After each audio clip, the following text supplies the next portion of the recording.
This is not accurate that a 20-year-old stallion's behavior would not change if it was gelded, because it is absolutely possible that to geld a 20-year-old horse and them to show a behavioral change after being gelded. Now, what is true that regardless of the horse's late cut age, as in like if they're cut at 2 or 3, that would be considered a little bit late.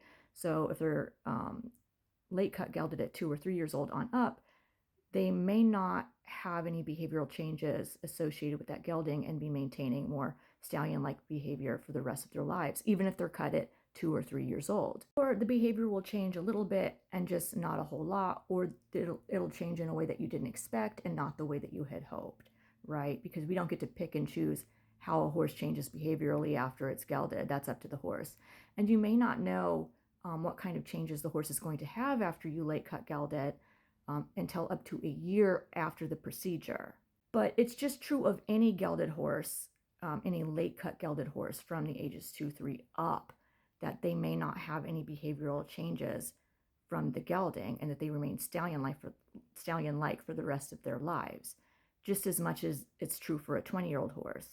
But the same is also true that you could late cut geld a 20-year-old horse and see a significant change after that gelding.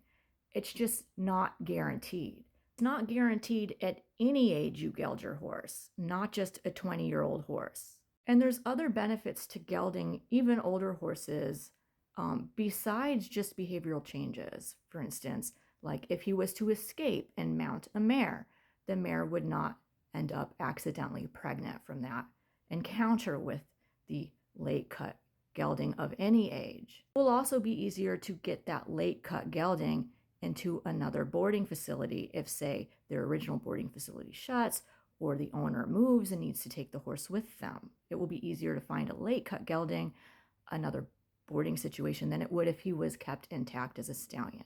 So there are reasons beyond just behaviorally that somebody might want to late cut a stallion. Having said all that, it is always somebody's choice whether they late cut their stallion or not. Gelding a horse is a personal decision that only the owner of the horse and the vet involved can make. And I always suggest anybody call their vet, talk to their vet if they have any questions about gelding, because I am not a vet, but I do have experience with my own late cut stallion. In fact, the horse that's on this page is a late cut gelding. He's a gelding now. He was gelded at 6 years old. So I do have personal experience with that. But yeah, as far as Socks goes, if his owner wants to geld him, fine. If she doesn't, fine. I'll keep my opinions about that to myself, because in the end, it's her own personal decision. And I won't ever pressure anyone to do that, because there are risks involved. There are reasons some people want to do it or may not want to do it or whatever. So that is up to the owner. That is up to Socks's owner. But I just wanted to kind of correct this statement right here, because this is a false statement. And I only say it's false because nobody will know how any horse, regardless of age, is going to change behaviorally or otherwise until at least a year after the procedure was done. So it is possible he change. It is possible he not change. You just don't know. You don't know. Socks's owner doesn't know. Nobody knows until it's done, and at least a year has gone by after the procedure to finally make that final assessment on whether a stallion or a late cut gelding has changed behaviorally or not because of the procedure.